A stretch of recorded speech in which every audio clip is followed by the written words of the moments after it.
My stepmom convinced my dad to cut off my college tuition after I defended my mom, so I took revenge that got them kicked out of their home.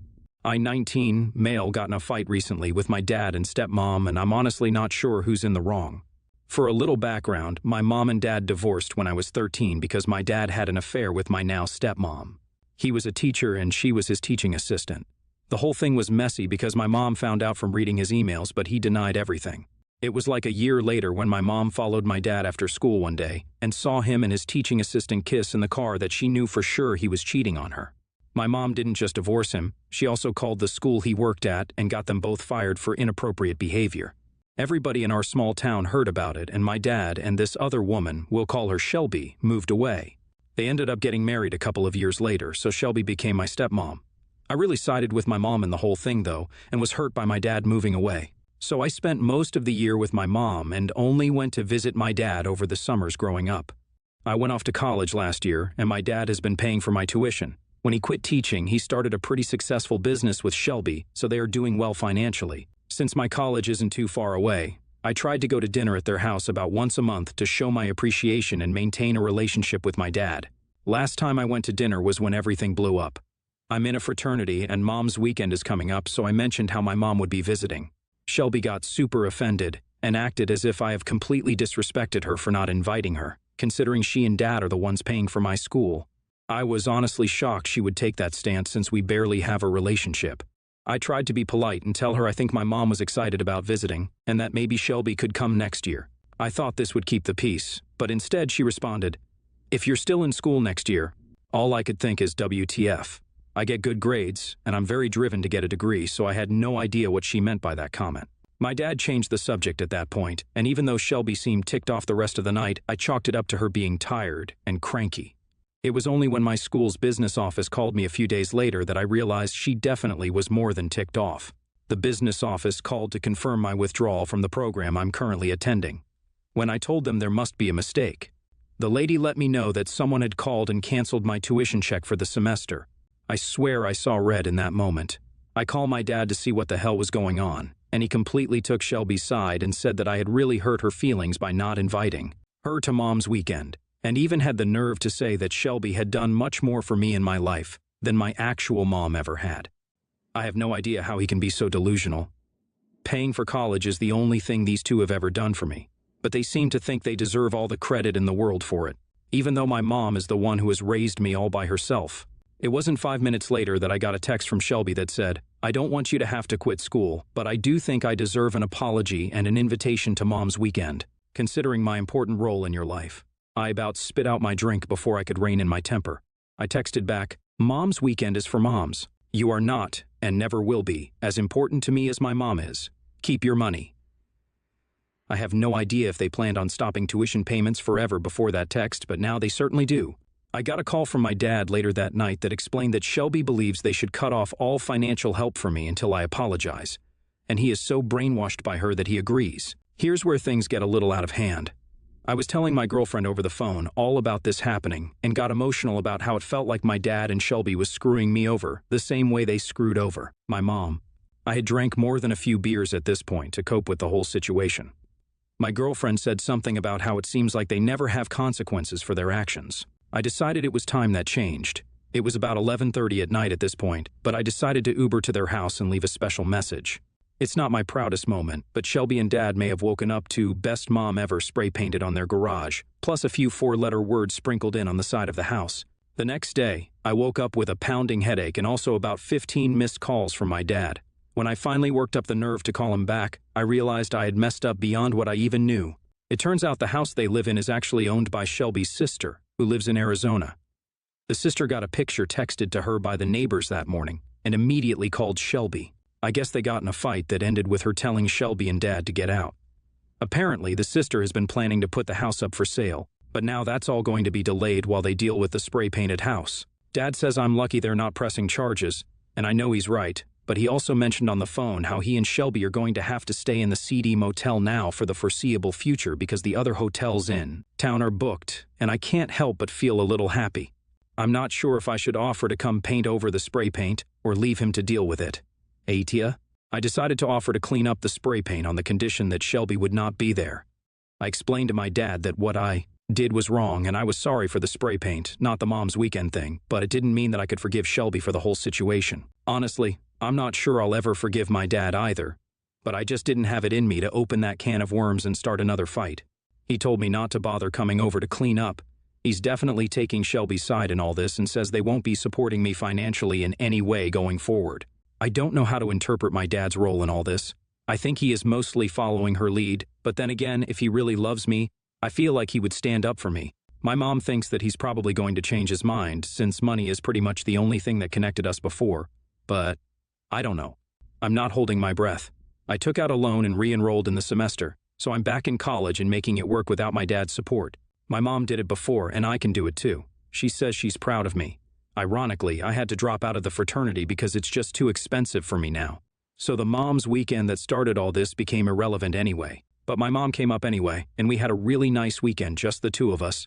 I heard Dad and Shelby are still living out of the motel. Sucks for them. My dad eventually called, and while he didn't really apologize, my mom was right, and he offered to start paying for my school again.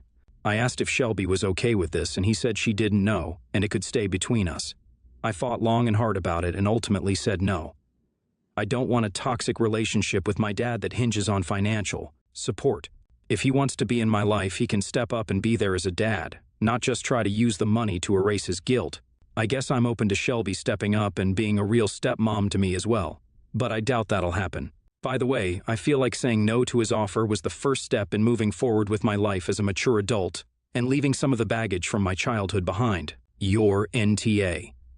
You are honestly better off working your way through college or trying for scholarships than taking money from someone who will hold it over you or use or manipulate you. Sure, vandalism probably wasn't a good way to deal with your feelings, but I think you probably have a lot of pent-up emotions from your dad's affair, and this was just the final straw that sent you over the edge.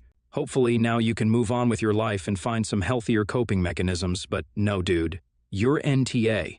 NTA. Sounds like your dad is getting his delayed karma for a number of bad decisions.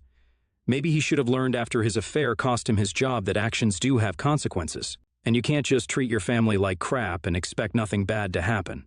Best of luck in college. Loans really aren't the end of the world, and in this case, I think you're way better off with student loans than indebted to these jerks. It's hard, but it's probably for the best that all this happened. Definitely NTA. What I can't understand is why this lady would even want to go to mom's weekend with you if she's never shown an interest in being a part of your life. Some people just love the attention, I swear. I have a feeling she just wanted to be able to tell her friends she was going to visit your college or post the pictures online. I don't know this woman obviously, but it seems like she's way more concerned with appearing like she's a mom figure in your life than actually being one. I'll try to keep this brief.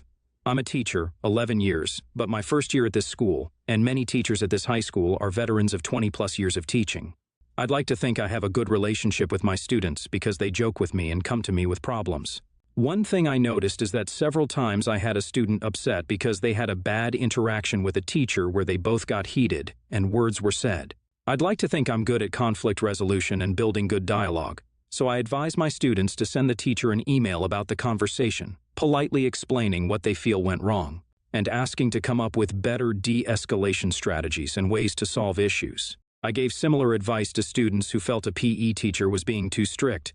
When students said he won't read the emails, I told them that they could then request to meet with a counselor and show that the teacher was ignoring reasonable requests. Apparently, this advice caught on through the 9th grade, and now at least 2 teachers have gotten formal reprimands for not creating safe classroom environments, and a few other teachers are giving me dirty looks, I think. Because it came out in a meeting that Mr. C told the students to write emails. I feel like I was just teaching students how to advocate for themselves like adults. But some of my colleagues have said that some of the students are making up or exaggerating statements to get teachers in trouble. And I just created more paperwork and problems for the teachers, so ATA? There seems to be confusion as to what has happened. I didn't instruct students to spam email admin about teachers and pursue event data. The steps I laid out were email the teacher about an incident and ask to discuss how to avoid that in the future. Wait for a response.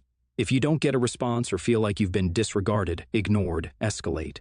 This resolved about 90% of conflicts, and many of my colleagues appreciate productive communication with students. However, from the teachers who are less proactive, there are 2 general complaints. Kids are just complaining and need to toughen up. A student shouldn't be able to call a meeting and disrupt a teacher's day for small stuff. Now, it's not all the students or all the teachers, but so far, it's been a vocal 5 or so in a staff of A2, who have had to go to meetings. It's been 1 official reprimand for behavior and 2 written warnings that the teacher needs to change whatever they're doing. Not sure how many emails. NTA. As a former teacher myself, I was always open with advice on how students should advocate for themselves, and it always starts with creating a paper trail. However, you have to know that it is highly likely that some students are taking advantage of that and are creating exaggerated complaints. That's basically the definition of teenager. Personally, I wouldn't worry about it too much. Teachers who should be teaching will know how to handle it. Teachers who are new might have a hard time, and you may want to reach out to those teachers to let them know students are unhappy first. Teachers who should have retired will handle it badly because most of them know they should have retired, and what happens from there isn't your doing. Nah, but there could have been a step between emailing the teacher and seeing the guidance counselor. They probably felt ambushed due to not getting a heads up about the perceived conflict. They might not have handled the situation correctly in the first place, we don't know. But if you're in their shoes, you would like to have an opportunity to work it out with the student first, instead of having it go to admin because you allegedly don't check your email. 3 years ago, my partner and I became the guardians of my sister's daughter, Rose, then 19, who has significant intellectual and physical disabilities. We always wondered why she didn't have really any level of equipment she should have or access to the therapist she was more than eligible for when they were getting SSI for her. It was discovered through her father's criminal trial that he was stashing all the SSI payments he was getting for Rose into accounts meant for his other 2 daughters, Dahlia, then 22, and Lily, then 15. Due to the way that he was doing it, the most that can be done to recuperate this for Rose is for someone acting on Rose's behalf, i.e. us, to sue for the money in the accounts. We didn't want to rush to legal action. We tried talking to Dahlia. She was adamant that she wouldn't give Rose a dime and claimed her and Lily's money came from other family members, that we just saw an opportunity to be greedy and she would not be letting us take her and Lily's money away on a waste. We started consulting with lawyers after that. Lily's grandmother called us soon after. She doesn't speak English that well, but she was clearly in a panic. She begged us to not take Lily's college fund. She said that Lily works very hard in school and deserves a chance just like Dahlia had, but more than that Dahlia is dangerous, and that this is her only chance to keep Lily and herself distant from Dahlia's influence now that she's 18 and the grandmother has had to go in a nursing home. By the time we were done, we were both crying. I felt horrible. Lily would be applying to colleges now.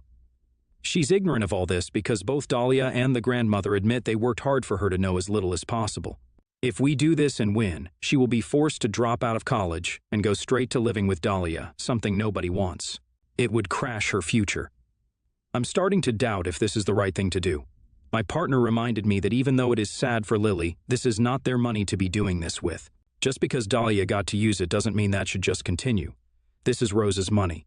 Not only is it illegal what they're doing, Rose was forced to suffer for years with substandard care. Rose deserves to get that money back. He's right on that, but I'm just not sure if Dahlia did use it for her college. How much could actually even be in there to fight for? Maybe enough to pay for Lily's college, but after all the legal fees were taken out, would there even be that much to help Rose? It might be better to just leave it at this point. My partner is accusing me of giving up after one sob story and holding a stranger over our niece. I'm not. I'm just not sure it would be ruining Lily's life and may not even help Rose in the end. Is this really the right thing to do? NTA. It is a difficult situation, and sadly enough, there are no solutions where everyone is happy, but you are taking up care of Rose and protecting her, something that she apparently never had before. I think the main question is how far are you willing to go depending on the amount of money?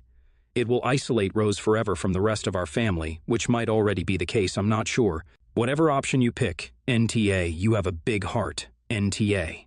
First of all, Rose has been deprived of essentials for a period of time, having that money be given to her able-bodied sisters. The right thing to do is return what is rightfully for Rose and give her the support she will need in the future.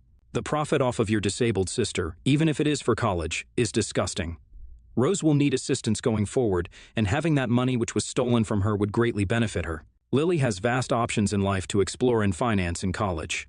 NTA, but it would be a huge legal challenge to get this money. Yes, the money belonged to Rose, but while she was in her father's care, he was free to use the money for her benefit. He presumably did that by caring for her, providing her with food, shelter, etc. You would have to prove that he misused the funds and would only be able to potentially claim amounts over and above what he actually did spend on her. Your legal case would be against him, not the other girls. And again, you'd have to prove that the money they have was actually directly tied to the SSI payments. If it's true that other family members also contributed to the accounts, then that would complicate things even more. There are likely issues with a statute of limitations for your jurisdiction. There is very little chance that you'd be able to win back anything that was already spent on Dahlia's education.